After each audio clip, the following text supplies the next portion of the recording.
Every night at 12:01, I heard one extra footstep.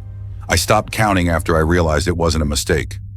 I was living alone in a small apartment complex during winter, working night shifts at a distribution warehouse on the edge of the city. After New Year, I decided to fix my sleep schedule instead of visiting family. I told myself I needed routine, not travel. The building was old, 4 stories, concrete stairwells, narrow hallways, and lights that hummed even when no one was there. Most tenants left after the holidays. Suitcases rolled out, doors closed.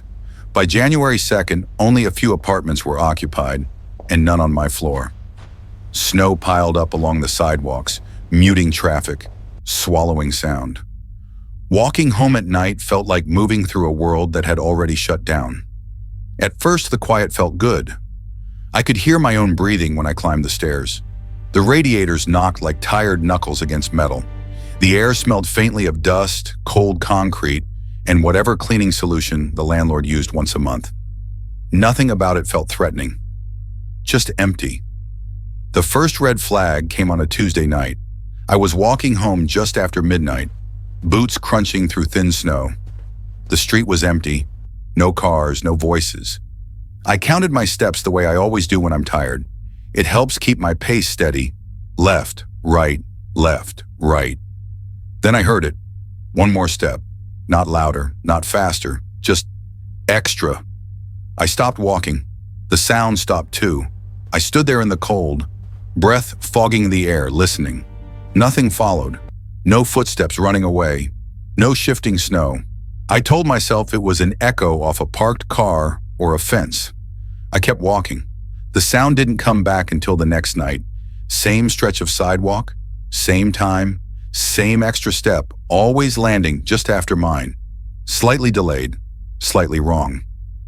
I glanced over my shoulder. The street was empty again. I picked up my pace. The extra step followed. Inside the building, the sound changed. Concrete stairwells carry noise differently. Each step echoed sharp and hollow.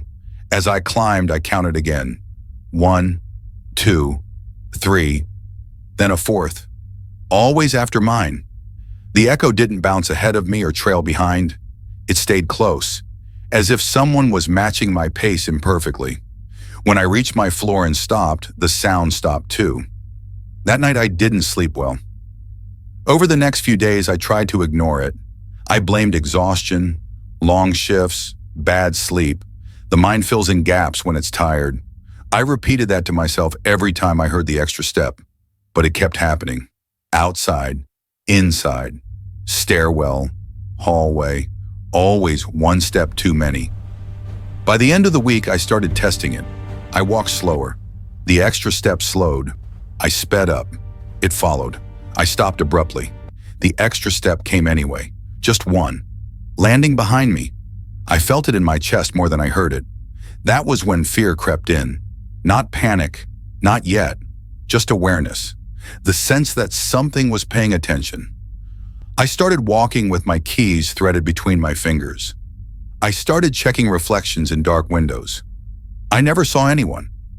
The second escalation came when I checked the security cameras. The building had a small monitor in the maintenance room. Grainy footage. No sound except one camera that fed audio from the lobby. I waited until a night off and replayed footage from the hallway outside my apartment. The video showed only me. One figure, one shadow, but the audio told a different story. 2 sets of footsteps, mine and another. Slightly delayed, slightly out of sync. I stood there staring at the screen, skin prickling, heart beating too fast. The sound wasn't loud, it was subtle, but once I noticed it, I couldn't unhear it. I stopped using the stairs after that. I took the elevator even when it stalled and shook. The mirror inside reflected only me, but sometimes when the doors opened, I heard the extra step before I moved. The timing was always the same. 12:01 a.m., not midnight, not 12:02, exactly 12:01. Every night. The third escalation came when the distance closed. At first, the extra step sounded far enough away that I could pretend it was an echo. Then it started sounding closer, heavier, like weight shifting on the floor behind me. I could feel it in the air, the way pressure changes when someone steps too close. I stopped wearing headphones. I needed to hear everything. One night, halfway down the hall, the extra step landed so close I felt the vibration through the floor. I froze. My shoulders tightened. I didn't turn around. I couldn't. The sound lingered behind me, as if whatever made it was standing still, waiting to see what I'd do. I went inside and locked the door. That night, I stood in my kitchen listening to the building breathe. Pipes knocked.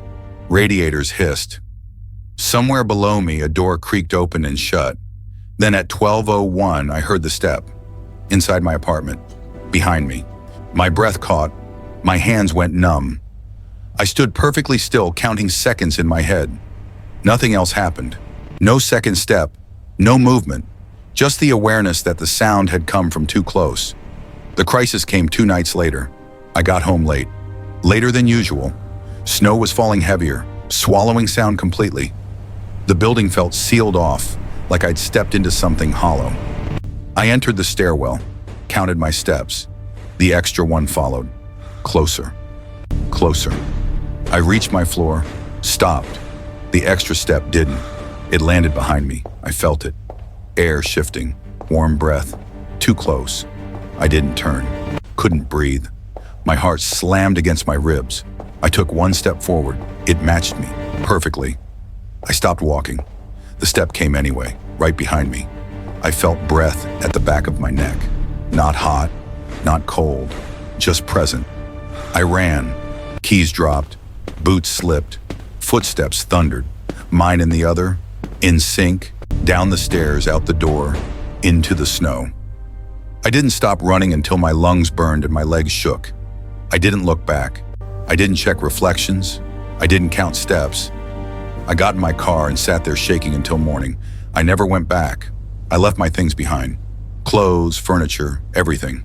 The landlord called weeks later, said nothing was out of place, said no one had been inside.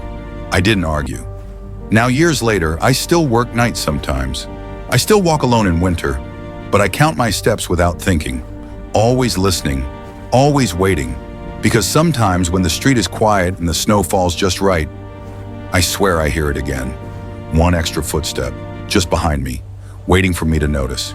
If you made it this far, subscribe for more true horror stories like this one.